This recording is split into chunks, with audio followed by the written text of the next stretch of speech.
నమస్తే STV news కి స్వాగతం నేను రేవతి ముందుగా హెడ్లైన్స్ చూద్దాం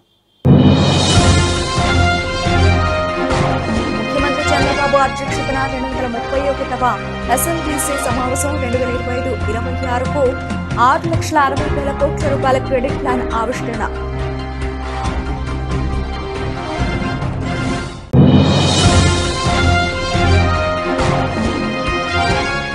ఏపీ ఫైబర్ నెట్ లో వీలైనంత త్వరగా మంచి నైపుణ్యం కలిగిన నెట్వర్కింగ్ సిబ్బందిని నియమించాలి ఏపీ కేబుల్ ఆపరేటర్స్ ప్రభుత్వానికి డిమాండ్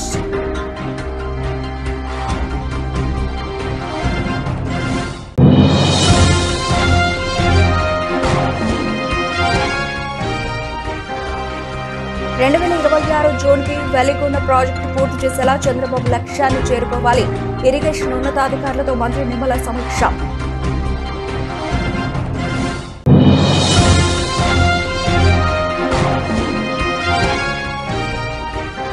మానవత్వం చాటుకున్న డిప్యూటీ సీఎం పవన్ కళ్యాణ్ ఉగ్రదాడి అమరుని కుటుంబానికి 50 లక్షల రూపాయల విరాళం వచ్చే 4 ఏళ్లలో ఆంధ్రప్రదేశ్ అభివృద్ధి సంపద సృష్టి పేదరిక నిర్మూలన లక్ష్యంగా పెద్ద ఎత్తున కార్యక్రమాలు చేపడుతున్నామని ఓవైపు స్వర్ణాంధ్ర 2047 విజన్ కు అనుగుణంగా పనిచేస్తూనే మరోవైపు 2029 కల్లా పూర్తి చేయాల్సిన ప్రాజెక్టులు లక్ష్యాలపై ప్రధానంగా దృష్టి పెట్టామని ముఖ్యమంత్రి చంద్రబాబు నాయుడు అన్నారు దీనికి బ్యాంకులు సంపూర్ణ మద్దతు ఇవ్వాలని 2025-26లో నిర్దేశించుకున్న క్రెడిట్ ప్లాన్ లక్ష్యాలను అధిగమించేలా కృషి చేయాలని మంగళవారం సచివాలయంలో జరిగిన 231వ స్టేట్ లెవెల్ బ్యాంకర్ల కమిటీ సమావేశంలో ముఖ్యమంత్రి సూచించారు 2024-25 ఆర్థిక సంవత్సరంలో సాధించిన ఫలితాలపై బ్యాంకింగ్ అధికారులతో చర్చించిన ముఖ్యమంత్రి 2025-26 లక్ష్యాలను నిర్దేశించారు 100% లక్ష్యాలను అధిగమించి దక్షిణ భారతదేశంలోనే మేటిగా ఉన్నందుకు ముఖ్యమంత్రి బ్యాంకర్లను అభినందించారు సమావేశంలో 2025-26 ఆర్థిక సంవత్సరానికి ఏపీ యాన్యువల్ క్రెడిట్ ప్లాన్ ను ముఖ్యమంత్రి ఆవిష్కరించారు సమావేశంలో ముఖ్యమంత్రి మాట్లాడుతూ డ్వాక్రా మహిళలు కౌలు రైతుల ఎస్సీ ఎస్టీ బీసీ మైనారిటీల ఎదుగుదలకు ప్రత్యేకంగా ఏం చేయగలం అనేది బ్యాంకర్లు ఆలోచించాలని చెప్పారు ఏపీ ఫైబర్ నెట్ లో వీలైనంత త్వరగా మంచి నైపుణ్యం కలిగిన నెట్వర్కింగ్ సిబ్బందిని నియమించాలని ఏపీ కేబుల్ ఆపరేటర్స్ జేఏసీ రాష్ట్ర చైర్మన్ మిరియాల శ్రీరామ్ ప్రధాన కార్యదర్శి పెరుమాళ మధుబాబు ప్రభుత్వం నిర్మాణం చేశారు ఏపీ ఫైబర్ నైపుణ్యం కలిగిన సిబ్బంది లేకపోవడంతో ఆపరేటర్లకు టెక్నికల్ సమస్యలు తలెత్తుతున్నాయన్నారు ఏపీ ఫైబర్ సంస్థ కనెక్టివిటీ పెంచుకోవడానికి వీలుగా ఓఎల్టీలో కొత్త బాక్సులు అందించాలని కోరారు ఏపీ కేబుల్ ఆపరేటర్స్ జేఏసీ ఆధ్వర్యంలో రాష్ట్ర వ్యాప్తంగా ఉన్న కేబుల్ ఆపరేటర్లు విజయవాడ ధర్నా చౌక్లో తమ సమస్యల పరిష్కారం కోసం ఒక రోజు ధర్నా నిర్వహించారు ఈ ధర్నాలో పాల్గొన్న జేఏసీ రాష్ట్ర చైర్మన్ మిరియాల శ్రీరామ్ రాష్ట్ర ప్రధాన కార్యదర్శి పెరుమాళ మధుబాబు మాట్లాడుతూ రాష్ట్ర ముఖ్యమంత్రి నారా చంద్రబాబు నాయుడు మానస పుత్రిక అయిన ఏపీ ఫైబర్ నెట్ సంస్థ గత 10 నెలల నుండి ఎన్నో సమస్యలను ఎదుర్కొంటుందన్నారు ప్రస్తుతం ఏప్రిల్ 25 నాటికి చాలా మంది అవుట్ సోర్సింగ్ ఉద్యోగులను తొలగించినందున నెట్వర్క్ సమస్యలు ఎక్కువ స్థాయిలో ఉంటున్నాయన్నారు ఇంటర్నెట్ బ్యాండ్ విడ్త్ పడిపోయి నెట్ స్లోగా వస్తూ బ్యాక్ స్క్రీన్లు ఎర్రర్ 500 లాంటి ఐపీటీవీ ఇష్యూలతో రాష్ట్రమంతా వినియోగదారులు అసౌకర్యానికి గురవుతున్నారన్నారు కొన్ని చోట్ల వినియోగదారులు ఫైబర్ నెట్ లో అసౌకర్యానికి సహనం కోల్పోయి కేబుల్ ఆపరేటర్ల మీద భౌతిక దాడులను కూడా చేస్తున్నారన్నారు ఇష్టం వచ్చినట్లు తిడుతూ ఆపరేటర్ల ఇళ్ల మీదకు దాడులకు దిగుతున్నారన్నారు ఒత్తిడి భరించలేక కొంతమంది కేబుల్ ఆపరేటర్లు రాయలసీమ జిల్లా వంటి ప్రాంతాల్లో గుండె నొప్పి పక్షవాతం వంటి అనారోగ్యాలకు గురై హాస్పిటల్ పాలవుతున్నారని చెప్పారు స్టాండ్ బైలో సిబ్బందిని ఉంచుకొని నెట్వర్క్ ను స్టేబుల్ గా మెయింటెనెన్స్ చేస్తూ గత 5 సంవత్సరాల ప్రభుత్వ కాలంలో నియమింపబడిన అక్రమ సిబ్బందిని తొలగించడానికి తమకు ఎటువంటి అభ్యంతరం లేదన్నారు ఇప్పటికైనా రాష్ట్ర ప్రభుత్వం ఏపీ ఫైబర్ నెట్ నిర్మించిన మేనేజింగ్ డైరెక్టర్ ప్రవీణ్ ఆదిత్య తమ సమస్యలపై దృష్టి సారించాలని విన్నవించారు అండి నా పేరు మిరియాల శ్రీరాము మా జేఐటీ జాయింట్ యాక్షన్ కమిటీ చైర్మన్గా ఉన్నాను ఈరోజు మాకు ఏపీ ఫైబర్ అనేది చాలా సమస్యలతో ఉన్న నెట్వర్క్లో తయారైంది చంద్రబాబు నాయుడు గారి మీద ఉన్న నమ్మకంతో 2018లో మేము ఆయన విజన్ లీడర్ అనే ఒక నమ్మకంతో లక్షలు ఖర్చు పెట్టి మేము ఈ నెట్వర్క్ నిర్మించడం జరిగింది తర్వాత 2019లో వైసీపీ ప్రభుత్వం రావడం వల్ల దీని కొద్దిగా తొంగలు తొక్కడం జరిగింది నెక్స్ట్ ప్రభుత్వం చంద్రబాబు నాయుడు గారి ప్రభుత్వం వస్తే మాకు మంచి రోజులు వస్తాయని ఒక నినాదంతో మేము స్వాగతించాము టీడీపీ వచ్చిన ప్రభుత్వం కూడా మాకు ఈ విధమైన రెస్పాన్స్ కనపడకపోవడం వల్ల ఇది చంద్రబాబు నాయుడు గారు పెట్టినప్పుడు 10 లక్షల కనెక్టివిటీకి అయితే వెళ్ళడం జరిగింది అది వైసీపీ గత ప్రభుత్వం వైసీపీలో దాన్ని 7 లక్షలు తీసుకొచ్చారు 5 సంవత్సరాల్లో వాళ్ళ 7 లక్షలు తీసుకొచ్చిన కనెక్టివిటీని వీళ్ళు వచ్చిన 10 నెలల్లోనే ఇవాళ 4,50,000 కనెక్టివిటీ కింద మాకు విశ్వనివర్గాల ఫిగర్ తెలిసింది ఇలాగే ఉంటే ఏపీఎస్ఎఫ్ఎల్ సర్వనాశనం అయిపోద్ది కాబట్టి ఇప్పుడన్నా సరే ఈ మీడియా ముఖంగా మేము తెలియజేసుకునేది చంద్రబాబు నాయుడు గారు దీని మీద దృష్టి మీద పెట్టి మా ఆపరేటర్ల జీవన ఉపాధిని కాపాడుతూ 10 లక్షల కనెక్టివిటీ ఉన్న ఈ సామాన్యుడు నెట్ అనే ఒక నినాదంతో తీసుకొచ్చిన మంచి సంస్థని నిర్వీర్యం చేసేస్తున్నారు. కాబట్టి చంద్రబాబు నాయుడు గారు ఇక్కడ 10,000 మంది ఆపరేటర్లకి జీవనోపాధి పోగొడుతూ 10 లక్షల మంది కనెక్టివిటీకి ఉన్న కస్టమర్లకు కూడా ఒక మంచి ప్రాజెక్టును కూడా పోతుంది. కాబట్టి చంద్రబాబు నాయుడు గారు దయించి మా ఆపరేటర్లందరి తరపున తమకి రిక్వెస్ట్ చేసే విధానం ఏంటంటే 10 లక్షల మంది కనెక్టివిటీకి కూడా మీరు నిలబెట్టగలిగితే కనుక మీకున్న విజన్ అనే ఒక లీడర్కి అనే ఒక మంచి పేరు ఉంది కాబట్టి ఆ పేరు పోగొట్టకూడదని ఈ మీడియా ముఖంగా మేము తెలియజేసుకుంటున్నాం సార్. ఒకసారి దీని మీద దృష్టి పెట్టాలి. ఇది చాలా సమస్యలతో కూడుకుంది. మా ఆపరేటర్లందరినీ కలిపి ఒకసారి ఒక కమిటీ కింద వేసి ఆపరేటర్లని ఏపీఎస్ఎఫ్ఎల్ సంస్థని మీ గవర్నమెంట్ని ఈ ముగ్గురిని కలిపి ఒక త్రిముఖ కమిటీ కింద వేస్తే కనుక మీరు పెట్టిన ఈ పథకాన్ని మా భుజస్కంధాల మీద వేసుకుని మీరు 10 లక్షలకి నియమించిన కనెక్టివిటీని మేము 1 కోటి కనెక్షన్ వరకు తీసుకెళ్ళడానికి ఈ మీడియా ముఖంగా మీకు మాట ఇస్తున్నాం సార్. కొద్దిగా మాకు సపోర్ట్ చేస్తారని మా బాధలు వినియోగించుకుంటున్నాం ఈ మీడియా ముఖంగా. నమస్కారం అండి. నా పేరు మిరియాల శ్రీరామ్ అండి. JNT joint action committee chairman నేను. నా పేరు పెరుమాల్ మధుబాబు, జేఏసీ రాష్ట్ర ప్రధాన కార్యదర్శి. మేము ఒకటే చెప్తున్నామండి, ఈరోజు ఈ దీక్ష చాలామంది అనుకుంటారు ఏదో ప్రభుత్వం మీద వ్యతిరేక. మేము ప్రభుత్వం మీద వ్యతిరేకత కాదు. మేము చంద్రబాబు నాయుడు గారికి దీక్ష వల్ల ఎందుకు మేము విన్నవించుకునడం జరుగుతుందంటే, మా విన్నపము ఏపీ ఫైబర్కి చంద్రబాబు నాయుడు గారు దృష్టి పెడితే ఇది మహాదర్శ అవుతుంది, ఎందరో మందికి ఉపాధి కల్పిస్తుందని మేము చెప్తున్నాము. 2016లో ఏదైతే ఏపీ ఫైబర్ని సృష్టించారో చంద్రబాబు నాయుడు గారు, చాలామంది ఉపాధి లేక నిరుద్యోగులు కానీ వీళ్ళందరూ ఒక ఆదర్శంగా తీసుకొని బాబు గారు మానస పుత్రిక అంటున్నారు, మనకు ఒక ఉపాధి కలుగుతుందనే ఒక దృక్పథంతో ఒక అవకాశంతో ఆ రోజు 10 లక్షల పైన కనెక్షన్లు టకాని వేయడం జరిగింది. సవ్యంగా జరుగుతూ ఉన్నింది. మా టైం బాగాలేక గత ప్రభుత్వం చంద్రబాబు నాయుడు ప్రభుత్వం తర్వాత జగన్ ప్రభుత్వం వచ్చినాక దాన్ని అన్నా క్యాంటీన్ లాగా మూసేవాళ్ళని, చంద్రబాబు నాయుడు మానస పుత్రిక అన్నారని దాని మీద కక్ష కట్టుకొని ఆ రోజుల్లో మా మీద దౌర్జన్యంగా డబ్బులు వసూలు చేసి చాలా హింసించారు. కానీ తట్టుకున్నాం. ఎందుకంటే మళ్ళీ చంద్రబాబు నాయుడు ప్రభుత్వం వస్తే మనకు మంచి రోజులు వస్తుందని అన్నీ తట్టుకొని మేము బాధలు భరించి మా దగ్గర వసూలు చేసిన డబ్బులన్నీ తినేసినా కానీ మేము తట్టుకొని నిలబడి ఈరోజు చంద్రబాబు నాయుడు గారి ప్రభుత్వం వస్తే అప్పుడు ఉన్న ఉద్యోగస్తులు కానీ దాంట్లో టెక్నీషియన్ పరంగా కానీ ఇప్పుడు వాళ్ళ ఉద్యోగాలు పోతాయని ఈరోజు రాయలసీమకు చెందిన చంద్రబాబు నాయుడు గారు కుప్పంలో ఉన్నారు. ఈరోజు టెక్నికల్ పరంగా ఎక్కువ రాయలసీమలో వైర్లు కట్ చేసి మా కడుపు కొడుతున్నారని కూడా మేము తెలియజేసుకుంటున్నాం. అప్పుడు దౌర్జన్యంగా వసూలు చేశారు. ప్రభుత్వం పోయినాక ఈరోజు రాయలసీమలో 5 జిల్లాలకి మా కడుపు కొడుతున్నారు. బాబు గారు దృష్టి పెట్టండి, ఇది మీ మానస పుత్రిక. దీని మీద ఆధారపడిన కొన్ని వేలాది మంది మేము ఆపరేటర్లు ఉన్నాం. మా జీవనోపాధి, మా కుటుంబాలు దీని మీద ఆధారపడి ఉన్నాయి. మేము 5 ఏళ్ళు బాధలు పడిలా లాక్కొని వచ్చాం మీ మానస పుత్రికని. ఈరోజు అధికారం వచ్చినాక మీ చేతిలో పెడుతున్నాము సార్. ఇంకన్నా దృష్టి పెట్టి ఈ ఏపీ ఫైబర్ మీ మానస పుత్రికని అభివృద్ధి చేయండి సార్. అధికారుల మాట కాదు, మా వర్షనేనండి. మా అధ్యక్షులు చెప్పినట్టు మీరు త్రిసభ కమిటీలో ఆపరేటర్ని యాడ్ చేస్తే మా సమస్యలు చెప్తాం సార్. ఆ రోజు దౌర్జన్యంగా దండుకొని ఈరోజు వైర్లు కట్ చేసి టెక్నీషియన్ పరంగా మాకు నెట్వర్క్ రాకుండా చేసి ఇదొక రకంగా మూతపడే కార్యక్రమం చేస్తున్నారు. మీరు ఎవరినైనా ఎంప్లాయీని పెట్టుకోండి, ఎవరినైనా తీసేయండి, కానీ 24/7 లెక్క మాకు నెట్వర్క్ అంతరాయం కలగకుండా ఇస్తే మేము 1 కోటి కనెక్షన్లు కూడా ఆపరేటర్లు వేసేదానికి రెడీ సార్.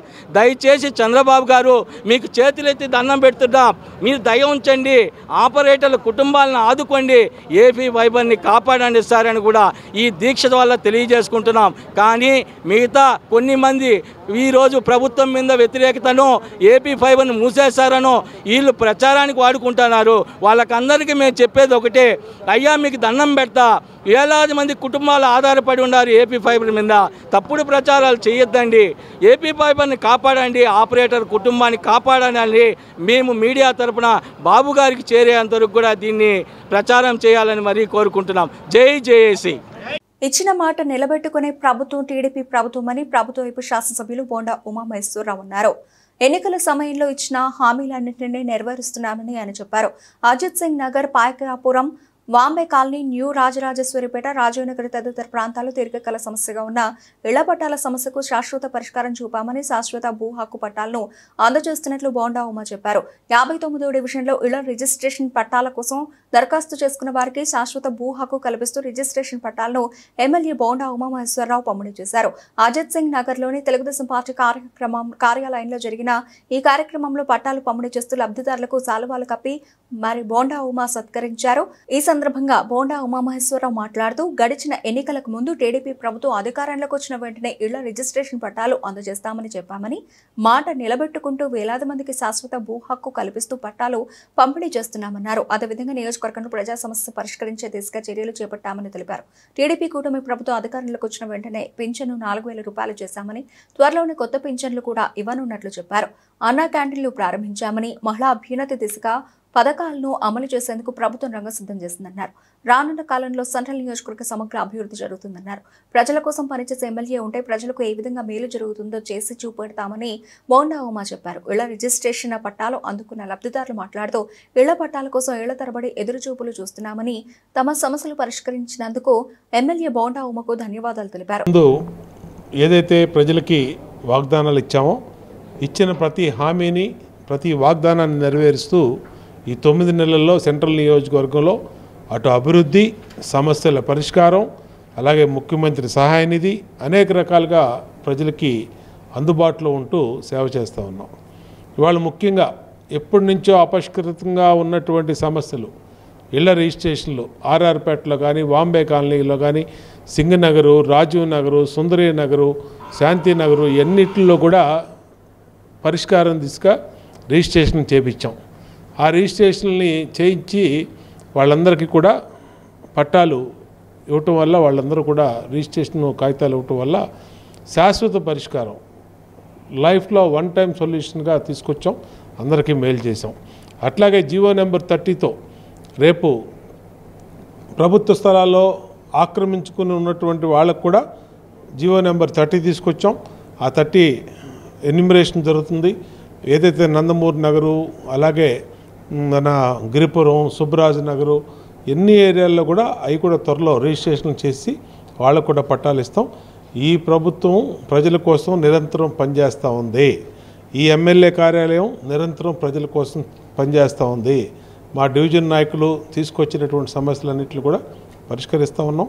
ఈరోజు 59వ డివిజన్లో డివిజన్ పార్టీ అధ్యక్షుడు బంగారు నాయుడు కానీ, ప్రధాన కార్యదర్శి వేల్పుల రాజేష్ కానీ, మా ఇన్ఛార్జి జాన్వల్లి కానీ ఇవాళ నిరంతరం కూడా అక్కడ పనిచేయటం వల్ల ఈ పట్టాల సమస్యని పూర్తి చేయగలిగాం. రిజిస్ట్రేషన్లు కంప్లీట్ చేసి డాక్యుమెంట్లు ఇచ్చి చాలా సంతోషంగా ఉంది. భవిష్యత్తులో కూడా వీళ్ళందరికీ అలాగే సేవ చేస్తామని తెలియజేస్తాం. కాలం నుంచి 1985 సంవత్సరం నుంచి సింగనగర్లో 59వ డివిజన్లో ఆంజనేయ స్వామి దేవాలయం నిర్వహణ చేస్తున్నాను. దేవాలయం కట్టించాను. అప్పటి నుంచి పట్టా కోసం చాలా పర్యాయములు గవర్నమెంట్ వారి చుట్టూ తిరిగాం, కానీ పరిష్కారం అవ్వలేదు. ఇప్పుడు మన ఎమ్మెల్యే గారు బోండా ఉమా గారి యొక్క సహకారంతో త్వరగా వెంటనే పరిష్కారం అయ్యి మాకు పట్టా ఇప్పించడం జరిగింది. వారిని, వారి కుటుంబాన్ని ఆంజనేయ స్వామి ఎల్లవేళలా కాపాడాలని కోరుకొనుచున్నాను. 2025 జూన్కి హంద్రేనివా పోలవరం ఎడమ కాలువ పనులు పూర్తి చేయడంతో పాటు 2026 జూన్కి వెలిగొండ ప్రాజెక్టు పూర్తి చేసేలా చంద్రబాబు లక్ష్యాన్ని మనం అందుకోవాలి అన్నారు రాష్ట్ర జలవనరుల శాఖ మంత్రి నిమ్మల రామానాయుడు. మంగళవారం అమరావతి సచివాలయంలో పోలవరం, వెలిగొండ, హంద్రేనివా పోలవరం ఎడమ కాలువ పనులపై ఆయా ప్రాజెక్టుల సిఈలు, ఎస్ఈలు, ఈఈలు మరియు ఏజెన్సీల ప్రతినిధులతో వీడియో కాన్ఫరెన్స్ నిర్వహించారు ఆయన.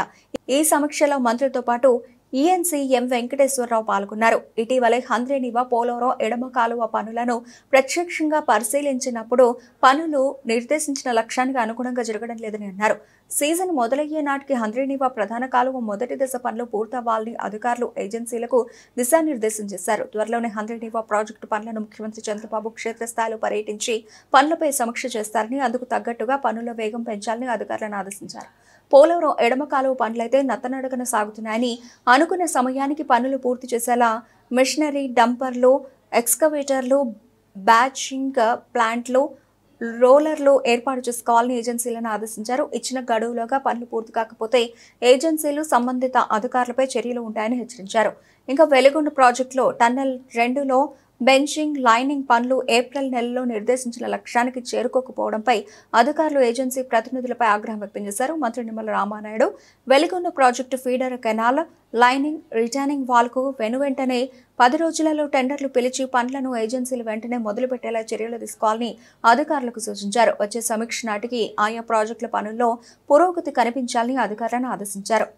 రాజ్యసభ అభ్యర్థిగా కూటమికి చెందిన శ్రీ వెంకట సత్యనారాయణ పాక మంగళవారం నామినేషన్ పత్రాన్ని దాఖలు చేశారు.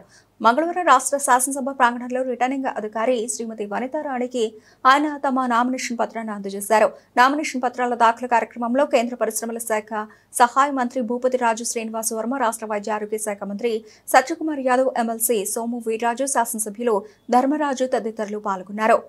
2025-26 సంవత్సరంలో విడుదల చేసిన సబ్సిడీ రుణాలు మాదిగ ఉపకులాల లబ్ధిదారుల వృత్తికి ఉపాధికి అనుకూలంగా లేవని, గత చంద్రబాబు హయాంలో ఇచ్చిన పాత జీవో ప్రకారం అమలు చేయడం వల్ల ఎక్కువ మంది లబ్ధిదారులకు రుణాలు ఇచ్చి నిరుద్యోగ యువతని అభివృద్ధి చేసే బాధ్యత కూటమి ప్రభుత్వానిదేనని ఆంధ్రప్రదేశ్ మాదిగ రిజర్వేషన్ పోరాట సమితి రాష్ట్ర అధ్యక్షులు పేరుపోగు వెంకటేశ్వరరావు మాదిగ అన్నారు. ఎస్సీ కార్పొరేషన్ లోన్లు ఇచ్చే పద్ధతి సక్రమంగా లేదని, కొద్దిపాటి లోన్ల విషయంలో ఎమ్మెల్యేల అనుమతి తీసుకోవాలని, బ్యాంకుల అనుమతి ఉండాలని, ఇలా అనధికారిక నిబంధనలు పెడుతూ గందరగోళ పరిస్థితులకు దరఖాస్తుదారులను గురి చేస్తున్నారన్నారు.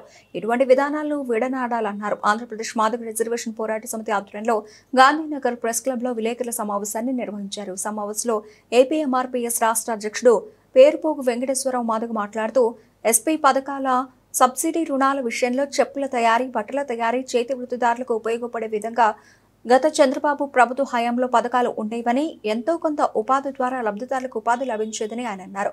2025-26 సంవత్సరంలో ఎస్సీ కార్పొరేషన్ లోన్లు సబ్సిడీ చివరిలో ఇచ్చే పద్ధతి సక్రమంగా లేదని, ఇచ్చే కొద్దిపాటి లోన్ల విషయంలో ఎమ్మెల్యేల అనుమతి తీసుకోవాలని, బ్యాంకుల అనుమతి ఉండాలని, తద్వారా డ్వాక్రా వారికి ఈ పథకాలు లింకు చేస్తారనే గందరగోళానికి ప్రభుత్వం గురి చేయడం వల్ల సక్రమంగా పథకాల స్కీములు అమలు జరగవని, లబ్ధిదారులు నిరుత్సాహానికి గురి కావడంతో అప్లికేషన్లు పెట్టుకోవడానికి యువత ముందుకు రావడం లేదన్నారు. ఎస్సీ యువతకు అన్యాయం జరుగుతుందన్నారు.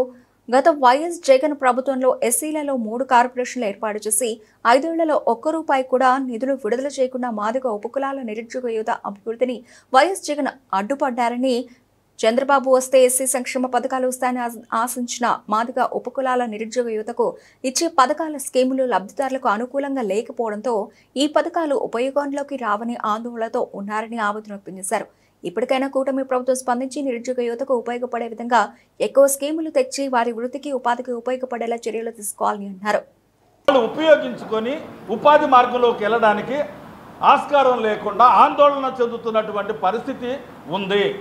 ఈ రోజున మాదిగ ఉపకులాలకు తీవ్ర నష్టం జరుగుతూ ఉంది ఇప్పుడు ఏర్పడినటువంటి ఈ సంక్షేమ పథకాలు.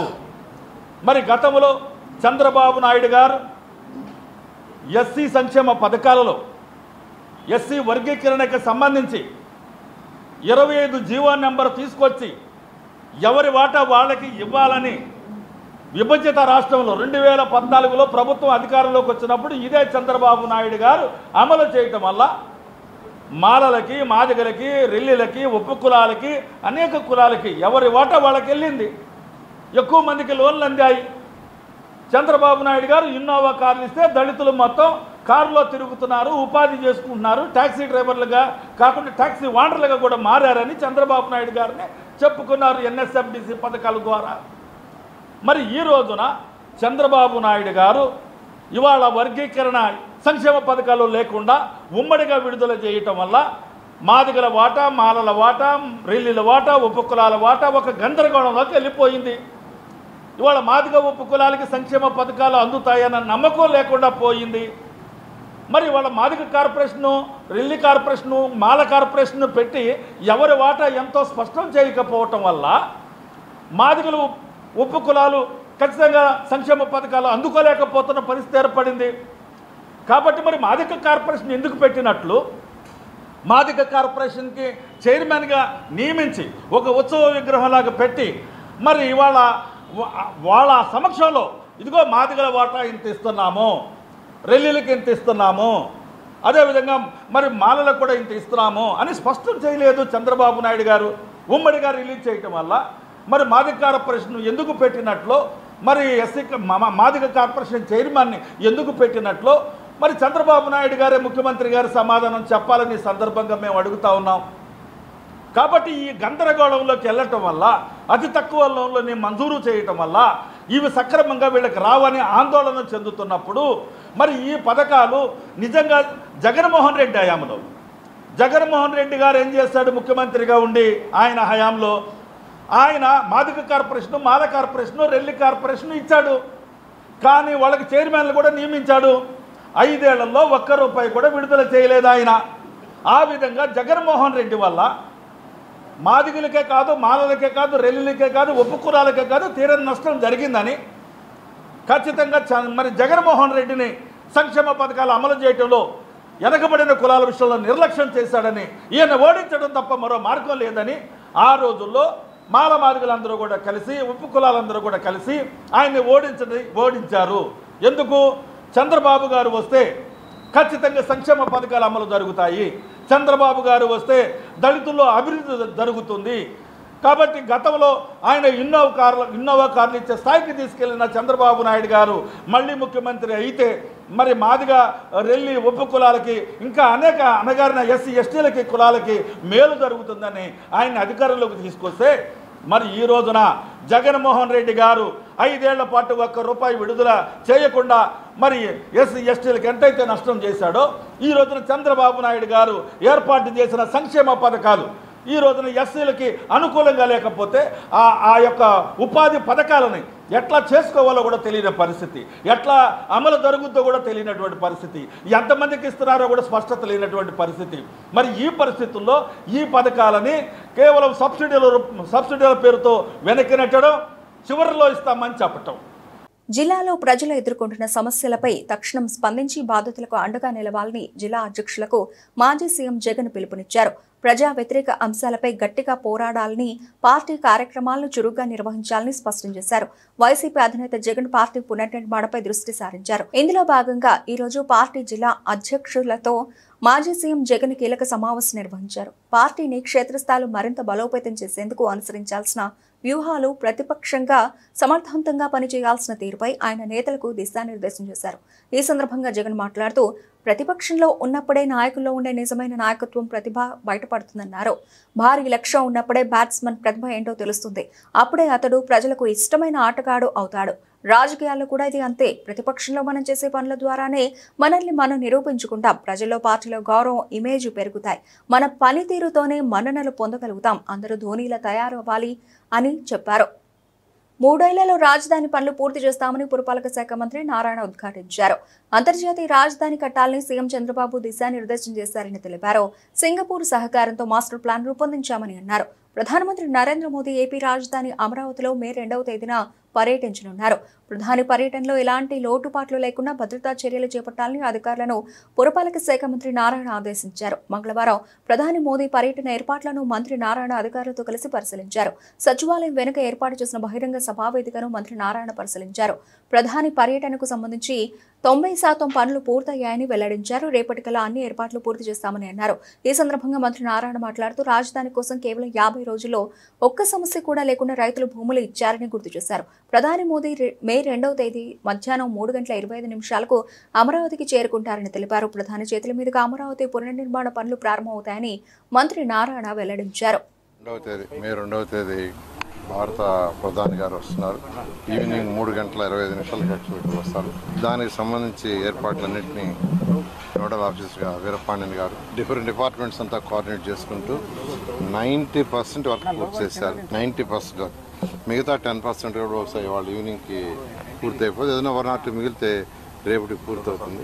ఏదైతే 2014-19లో రైతు సోదరులు కేవలం 58 రోజుల్లో, అంటే 2015 జనవరి 1 నోటిఫికేషన్ ఇస్తే 2015 ఫిబ్రవరి 28 అర్ధరాత్రికి 34,000 ఎకరాలను ఒక్క చిన్న లిటిగేషన్ కానీ, కోర్టు కేసు కానీ ఏమీ లేకుండా ముఖ్యమంత్రి గారు, ఆ రోజు ముఖ్యమంత్రిగా ఉన్న గౌరవనీయ నారా చంద్రబాబు నాయుడు గారి మీద ఉన్న నమ్మకంతో రైతు సోదరులు ఇచ్చారు. ముఖ్యమంత్రి గారు ఇక్కడ ఒక ఇంటర్నేషనల్ క్యాపిటల్ సిటీ కట్టాలని, ప్రపంచంలో ఉన్న టాప్ 5 ఒకటి కావాలని ఆ రోజు దిశానిర్దేశిస్తే దాని ప్రకారం యాక్చువల్గా ఆ రోజు సింగపూర్ వాళ్ళతో, సింగపూర్ గవర్నమెంట్తో ముఖ్యమంత్రి గారు మాట్లాడటం, వాళ్ళ దగ్గర యాక్చువల్గా లేఅవుట్ డిజైన్ చేయించారు. తర్వాత దానికి సంబంధించిన కాంట్రాక్ట్ వర్క్స్ ఏదైతే రోడ్లు 365 కిలోమీటర్లు ట్రంక్ రోడ్స్, అంటే ఈచ్ రోడ్డు వెడల్పు 165 అడుగులు ఆల్ రోడ్స్. అదేవిధంగా లేఅవుట్లు రోడ్లు 1500 కిలోమీటర్లు. అది కూడా ఈ రోడ్లు ఇవన్నీ కూడా అన్నీ అండర్ గ్రౌండ్ ఉండాలా, ఎలక్ట్రిసిటీ లైన్స్ అండర్ గ్రౌండ్ ఉండాలా, ఎనీ కేబుల్ అండర్ గ్రౌండ్ ఉండాలా, ఎవ్రీథింగ్ అండర్ గ్రౌండ్ ఉండేటట్టుగా యాక్చువల్గా డిజైన్ చేయమని ఆదేశిస్తే ఆ విధంగా డిజైన్ చేసి టెండర్లు పిలవటం జరిగింది. 41,000 కోట్లకి వర్క్స్ టేకప్ చేసాం. ఆ వర్క్స్ శంకుస్థాపన కూడా ఆ రోజు ప్రైమ్ మినిస్టర్ భారత ప్రధాని యాక్చువల్గా శంకుస్థాపన చేయడం జరిగింది. వర్క్స్ కూడా టేకప్ చేసి దాదాపు 5,000 కోట్ల రూపాయలు చెల్లించడం కూడా జరిగింది వాళ్ళకి. జనసేన అధినేత ఆంధ్రప్రదేశ్ డిప్యూటీ సీఎం పవన్ కళ్యాణ్ మరోసారి గొప్ప మనసు చాటుకున్నారు. పహల్గామ్ ఉగ్రదాడిలో అమరుడైన నెల్లూరు జిల్లాకు చెందిన సోమిశెట్టి మధుసూదన్ కుటుంబానికి జనసేన పార్టీ తరఫున 50 లక్షల రూపాయలు విరాళం ప్రకటించారు. ఇక మధుసూదన్ కుటుంబానికి ఏ కష్టం వచ్చినా అండగా ఉంటామని ప్రకటించారు. పవన్ మంగళగిరిలోని సీకే కన్వెన్షన్ లో పహల్గామ్ అమరులకు నివాళులర్పించేందుకు ప్రత్యేక కార్యక్రమాన్ని నిర్వహించింది జనసేన. ఈ కార్యక్రమంలో పాల్గొన్న పవన్ కళ్యాణ్ మాట్లాడుతూ, భారతదేశంలో ఉంటూ పాకిస్తాన్ ప్రేమిస్తాం అంటారు. వీళ్లంతా కాంగ్రెస్ నాయకులు, కొందరు ఎమ్మెల్సీలు కూడా ఉన్నట్టున్నారు. అంతలా పాకిస్తాన్ మీద ప్రేమ ఉంటే భారత్ను వదిలి పాకిస్తాన్ వెళ్లిపోండి అని సూచించారు. జనసేన ఏపీ, తెలంగాణలో ఉంది, కానీ జనసేన విధానం జాతీయవాదం అని పవన్ కళ్యాణ్ స్పష్టం చేశారు. ఇక మత ప్రాతిపదికన హత్యలు ఎట్టి పరిస్థితుల్లోనూ అంగీకరించబోమన్నారు జనసేనాని. తప్పులు చేసిన వారిని రక్షిస్తూ వైట్ వాష్ చేయవద్దన్న ఆయన, పాకిస్తాన్ జనాభాకు సమానంగా భారత్లో ముస్లింలు ఉన్నారు, కానీ భారతదేశంలో మత వివక్షకు చోటు లేదని స్పష్టం చేశారు. హిందువులకు ఉన్నది ఒకటే దేశం, ఇక్కడే చంపేస్తే ఎక్కడికి పోవాలి అని ప్రశ్నించారు. క్లిష్ట సమయంలో దేశం మొత్తం ఏకతాటిపైకి వచ్చింది. ఉగ్రవాద నిర్మూలనపై రాజకీయాల కంటే దేశ భద్రత ముందని పిలుపునిచ్చారు. ఓట్ల కోసమై కాకుండా ఉగ్రవాదానికి వ్యతిరేకంగా నిజమైన పోరాటం అవసరమన్నారు పవన్. దేశంలో ఎక్కడ ఏం జరిగినా దేశం మొత్తం దాని ప్రభావం ఉంటుంది. సరిహద్దు మేనేజ్మెంట్ చాలా క్లిష్టమైన పని. సరిహద్దులు కాపాడుకోకపోతే ఇలాంటి పరిస్థితులు నెలకొంటాయన్నారు పవన్ కళ్యాణ్. ఉగ్రవాదులను పూర్తిగా నాశనం చేయాలన్నారు జనసేన అధినేత AP deputy CM Pawan Kalyan. కాగా బెంగళూరులో స్థిరపడిన నెల్లూరు జిల్లాకు చెందిన సాఫ్ట్వేర్ ఇంజనీర్ మధుసూదన్ ఈ నెల 22న పహల్గామ్లో తన కుటుంబంతో కలిసి విహారయాత్రకు వెళ్లగా ఉగ్రవాదులు కాల్చి చంపారు. కావలి పట్టణంలోని వెంగళరావు నగర్కు చెందిన మధుసూదన్ బెంగళూరులో సాఫ్ట్వేర్ ఇంజనీర్ గా పనిచేస్తున్నారు. ఈయనకు భార్య కామాక్షి, కూతురు మేధ, కుమారుడు దత్తు ఉన్నారు. మధుసూదన్ మరణంతో ఆయన కుటుంబంలో విషాద ఛాయలు అలుముకున్న విషయం విదితమే. తీవ్రవాదుల కాల్పుల్లో చనిపోయిన 26 మందిలో మేడిశెట్టి మధుసూదన్ గారు జనసేన క్రియాశీలక సభ్యులు, ఆయన కూడా దీంట్లో బలయ్యారు.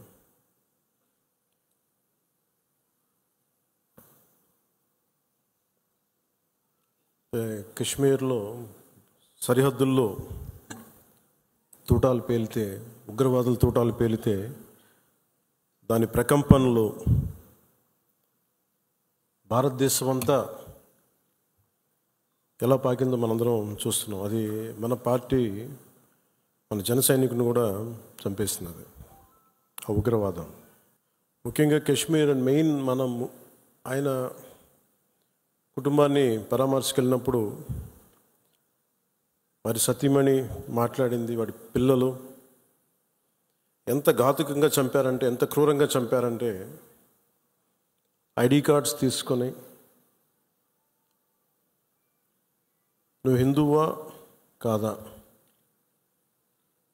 ఐడి కార్డ్స్ అడిగి, లేదంటే ముఖ్యంగా మన మధుసూదన్ గారి సంఘటన అయితే ఆయన సతీమణి గారి మాటల్లో సరిగ్గా 3 రోజుల ముందు వెళ్ళారంట బెంగళూరు నుంచి 3 కుటుంబాలతోటి.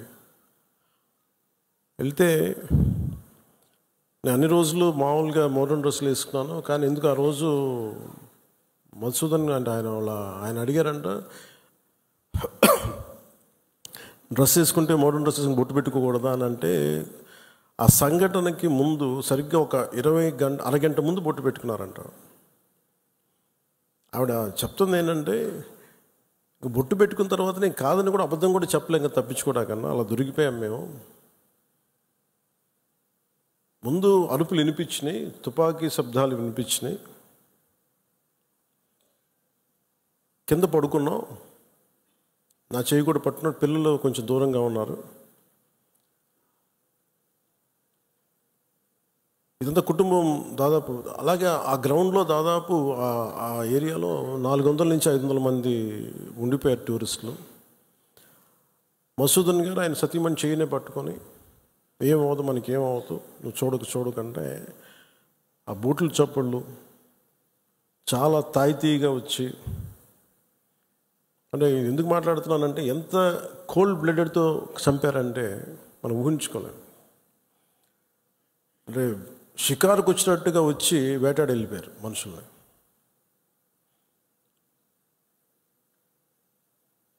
మనకి ఏమవ్వదు అని అలా అంటుంటే బూట్ల శబ్దాలు ఆగినాయి. ఆవిడికి తెలిసిందల్లా తుపాకీ శబ్దాలు వినిపించినాయి. కళ్ళు తెరిచి చూస్తే మొత్తం ముఖం మీద మొత్తం రక్తం ఉండిపోయింది, భర్త తాలూకు రక్తం. ఎంత క్రూరంగా చంపారంటే, నేను వైజాగ్ కూడా వెళ్ళాను చంద్రమౌళి గారి ఇంటికి. ఎక్కడ తల ఉండాల్సిన చోట తల లేదు.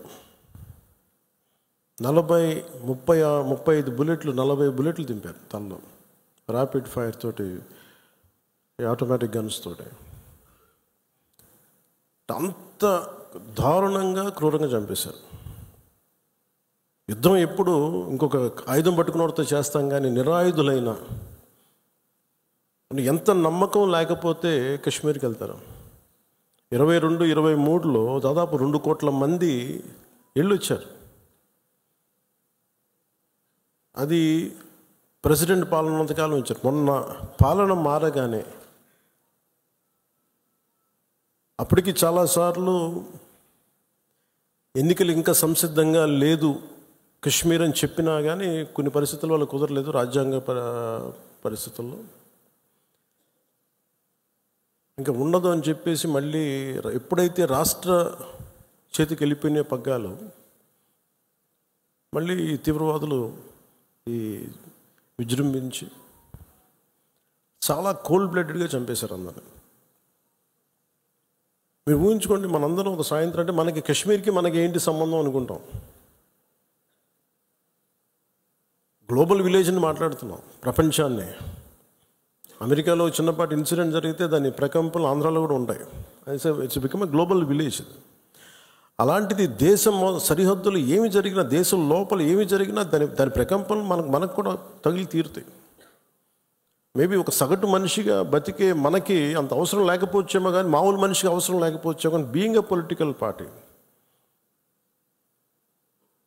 రీజనల్ పార్టీకి మనకు ఎందుకు అనే ఒక మైండ్ సెట్ ఉంటుంది. మన సంబంధం నేను చెప్తున్నప్పుడు బిగినింగ్లో జాతీయ సమస్యల గురించి నేను మాట్లాడుతున్నప్పుడు చాలా హాస్యాస్పదంగా ఉండేవాళ్ళు అందరూ నాతో.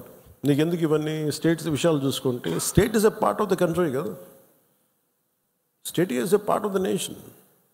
జనసేన పార్టీ క్రియాశీలక సభ్యత్వంలో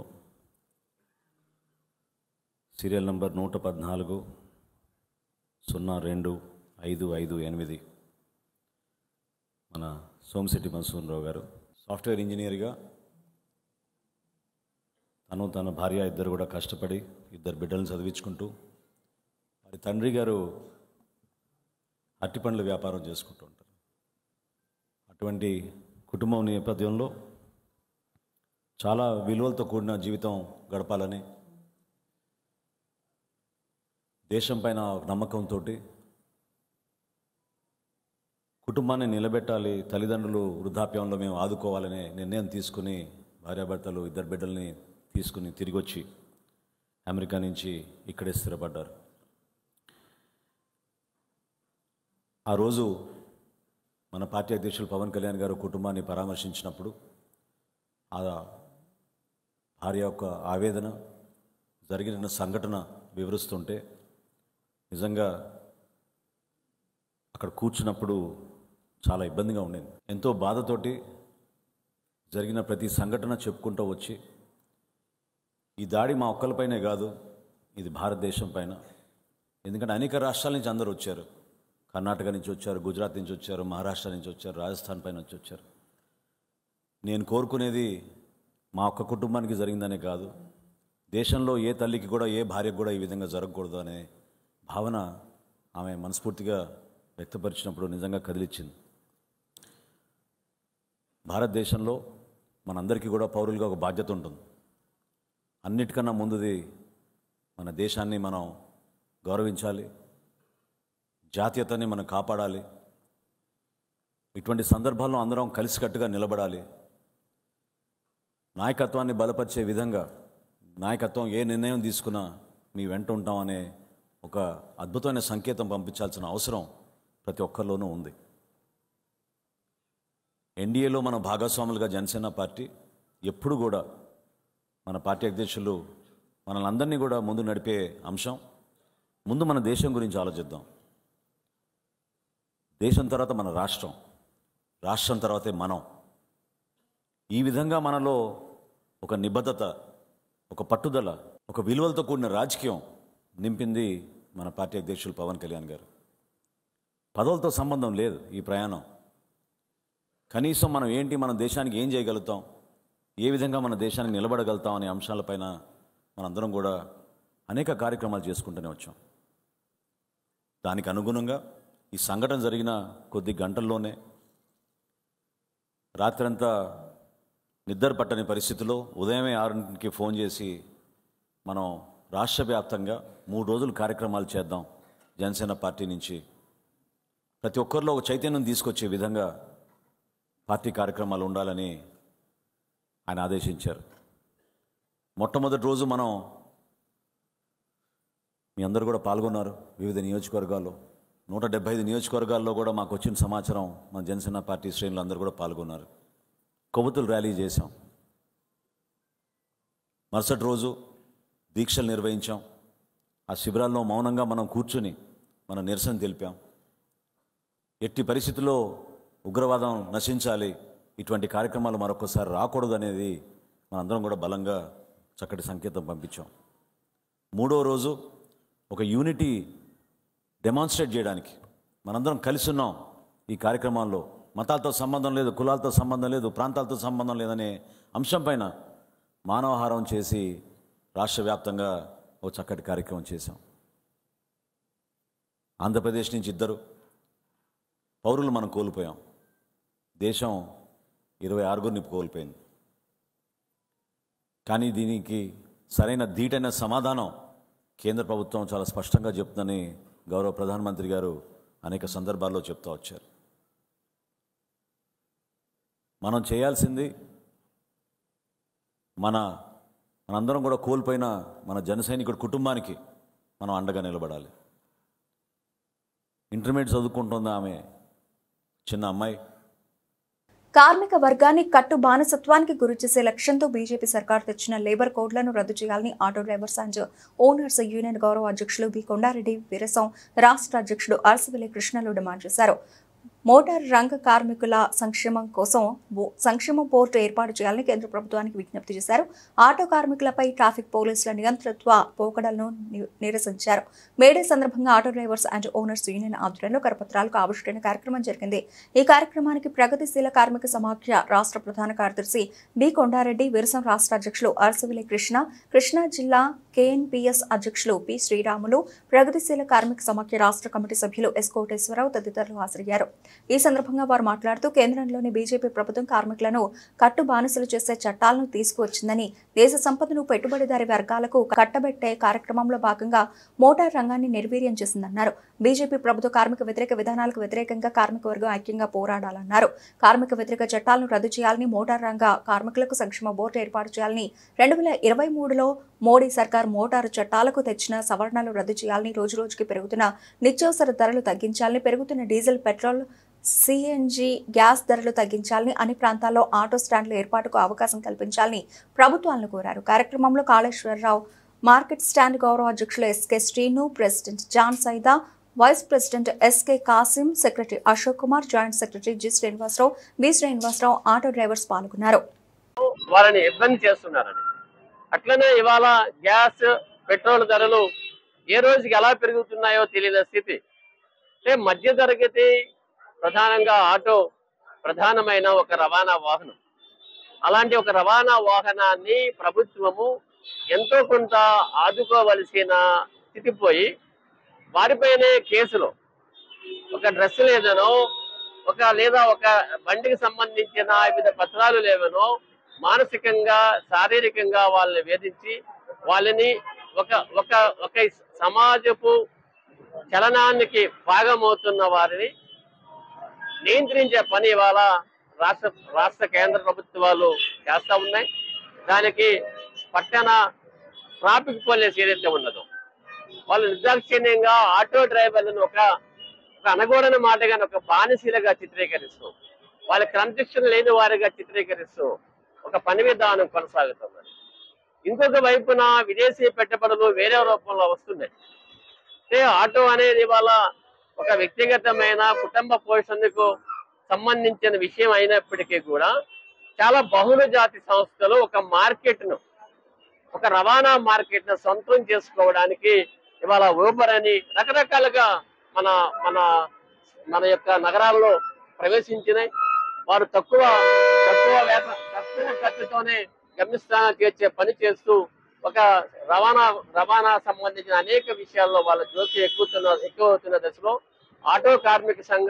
ఆటో కార్మికులందరూ సంఘటితమై ఈ మేడే సందర్భంగా తమ హక్కుల కోసం పోరాడుతూ ఇవాళ ప్రజలు ఎదుర్కొంటున్న అనేక దైనందిన సమస్యల్లో భాగంగా మధ్యతరగతి పెరుగుతున్న ధరలతో ఊపిరి సాగపడే పరిస్థితుల్లో ఉన్నారు. అంటే ఆటో డ్రైవర్లకు సంబంధించినంత వరకు ఈ మేడే కార్మిక దినోత్సవం సందర్భంగా వాళ్ళ డిమాండ్లు ఏవైతే ఉన్నాయో ప్రధానంగా వాళ్ళకి కావాల్సినది పోలీసుల నుంచి వేధింపులు నుండి వాళ్ళకి రక్షణ కావాలి. రెండవది వారికి LIC లాంటి చట్టాలను అమలు చేయాలి, ఆరోగ్య బీమా లాంటివి అమలు చేయాలి. ఏవైతే ఇవాళ ఒక సంక్షేమ రాజ్యం అమలు చేయాలనుకుంటున్నదో అలాంటి యొక్క సంక్షేమ ఫలాలను మొత్తం ఆటో డ్రైవర్లకు అమలు చేసి వారి జీవించే హక్కుకు, వారి జీవనోపాధికి ఎలాంటి ఆటంకాలు లేకుండా మరింత మెరుగైన జీవితం వారికి అందేలా ఈ మేడే కార్మిక దినాన ఒక శపథం చేయాలని, ఒక మానసికమైన ధైర్యాన్ని వారికి అందివ్వాలని కేంద్ర రాష్ట్ర ప్రభుత్వాలు కోరుతూ అందరికీ మరొకసారి మేడే శుభాకాంక్షలు. అట్లాగే పెట్టుబడిదారి వర్గం కార్మిక వర్గాన్ని అణిచేస్తుందని చెప్పి వాస్తవంగా మన తాతలో తండ్రులో చెప్పుకోవాల్సిన చరిత్రగా ఉండేది. కానీ ఈరోజు అది లేదు. ఆ రోజు నుంచి ఈ రోజు కూడా ఇప్పటికీ కొనసాగిస్తున్న పరిస్థితి ఉన్నది. అందులో భాగమే 2016 నుండి ఇప్పటి వరకు రోడ్డు సేఫ్టీ బిల్లు పేరుతో దాదాపు మోటార్ రంగ కార్మికులందరినీ సర్వనాశనం చేశాడు. ఇదే కాకుండా 44 కార్మిక చట్టాలను రద్దు చేసి 4 లేబర్ కోడ్లు తీసుకొచ్చాడు. ఈ 4 లేబర్ కోడ్లు కూడా పెట్టుబడిదారులు ఎవరైతే ఉన్నారో, తన అనంగ మిత్రులు, తన స్నేహితులు ఎవరైతే ఉన్నారో వాళ్ళకు అనుకూలమైన చట్టాలు మాత్రమే తీసుకొస్తున్నాడు.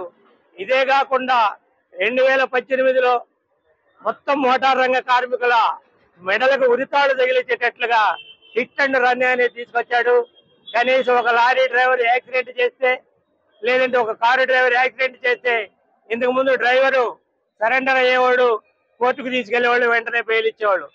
బ్రేక్ ఇన్స్పెక్టర్ దాని కండిషన్ ఏంటో చూసి ఇచ్చేవాడు. ఇవాళ అది పరిస్థితి కాదు.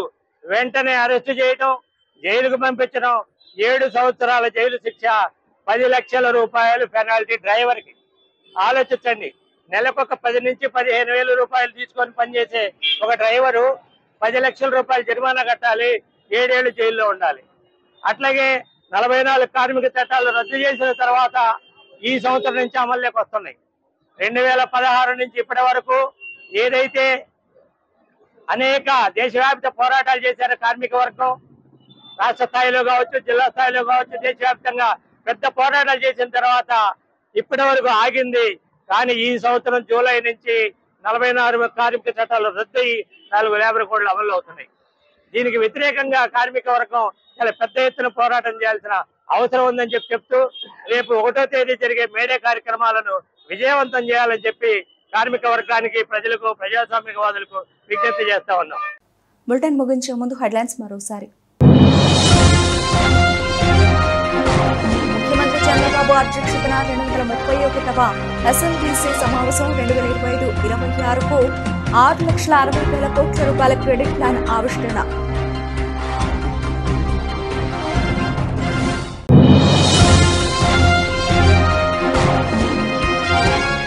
ఏపీ ఫైబర్ నెట్ లో వీలైనంత త్వరగా మంచి నైపుణ్యం కలిగిన నెట్వర్కింగ్ సిబ్బందిని నియమించాలి.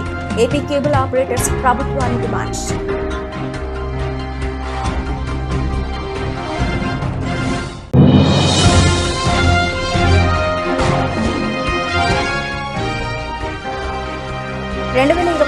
జూన్ కి వెలిగొండ ప్రాజెక్టు పూర్తి చేసేలా చంద్రబాబు లక్ష్యాన్ని చేరుకోవాలి.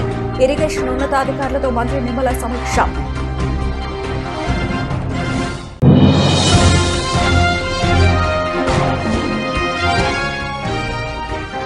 మానవత్వం చాటుకున్న డిప్యూటీ సీఎం పవన్ కళ్యాణ్ ఉగ్రదాడి అమర్ని కుటుంబానికి 50 లక్షల రూపాయల విరాళం.